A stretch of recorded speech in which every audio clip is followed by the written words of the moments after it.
Pemirsa, Presiden Joko Widodo kembali menegaskan jika pembangunan ibu kota Nusantara sudah ada undang-undangnya. Hal itu disampaikan Jokowi menanggapi adanya kritik dan keinginan petinggi salah satu partai politik yang menyatakan ibu kota negara akan tetap di Jakarta jika partainya menang Pilpres 2024 mendatang.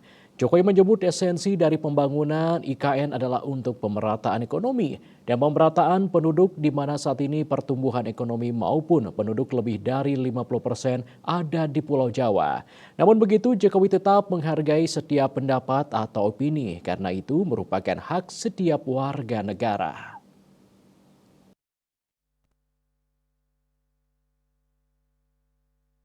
Pemilu 2024 tinggal beberapa bulan lagi. Agenda pemilu saat ini sudah memasuki masa kampanye, di mana masing-masing capres-cawapres akan berlomba menyampaikan ide dan gagasan melalui program-program unggulannya guna meraih simpati dan dukungan dari masyarakat dan juga pendukungnya. Belakangan ini isu terkait ibu kota Nusantara kembali muncul. Bahkan salah satu elit atau petinggi salah satu partai politik yang notabene merupakan pendukung paslon capres-cawapres nomor urut 1 dalam pidatonya beberapa waktu lalu secara tegas menyatakan jika partainya memenangkan Pilpres 2024, maka Jakarta tetap akan menjadi ibu kota negara.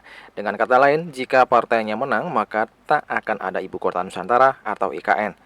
Terkait pernyataan tersebut, Presiden Jokowi pun menanggapinya dengan santai. Jokowi mengatakan pembangunan IKN sudah ada undang-undangnya, yang berarti harus dilaksanakan.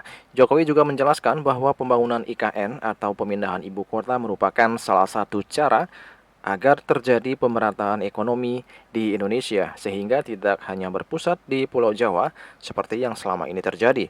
Namun begitu, Jokowi tetap menghormati setiap pendapat atau opini yang disampaikan karena itu merupakan hak setiap warga negara. Ya, itu berpendapat kan boleh, menyampaikan opini kan silahkan, tetapi IKN itu sudah ada undang-undangnya, sudah ada undang-undangnya. Katanya itu menimbulkan ketimpangan, Pak. Gimana sih? Melahirkan ketimpangan baru. Justru kebalikannya, kita ini tidak ingin Jawa sentris, tapi ingin Indonesia sentris. Karena kita ingat 58% PDB ekonomi itu ada di Jawa. 58% dari 17.000 pulau yang kita miliki. 58% itu ada di Pulau Jawa. Sehingga kita ingin Indonesia sentris. Ada di pulau lain juga ada pertumbuhan ekonomi. Di pulau yang lain selain Jawa juga ada titik-titik pertumbuhan ekonomi baru yang kita harapkan itu. Jadi juga penduduk populasi Indonesia ini 56% ada di Pulau Jawa, yang 17.000, yang lainnya mestinya kan ada pemerataan. Artinya IKN itu untuk pemerataan. Pemerataan ekonomi, pemerataan penduduk, menumbuhkan titik-titik pertumbuhan ekonomi baru, saya kira arahnya ke sana. Tapi ini kan memang tidak sehari dua hari atau setahun 2 tahun, jangka panjang. Sebelumnya calon presiden nomor urut 1 Anies Baswedan juga sempat mengkritik alasan pemerintah membangun IKN untuk pemerataan. Menurutnya pemindahan ibu kota hanya akan menimbulkan ketimpangan baru.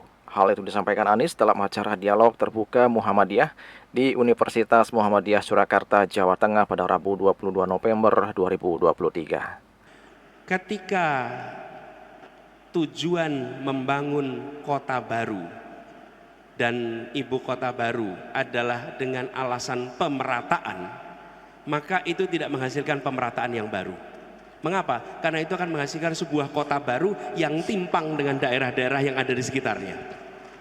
Jadi antara tujuan mau memeratakan Indonesia tidak. Kalau mau meratakan Indonesia, maka bangun kota kecil menjadi menengah, kota menengah menjadi besar di seluruh wilayah Indonesia. Bukan hanya membangun satu kota di tengah-tengah hutan. Julius Warta dan Ketut Sumadias melaporkan.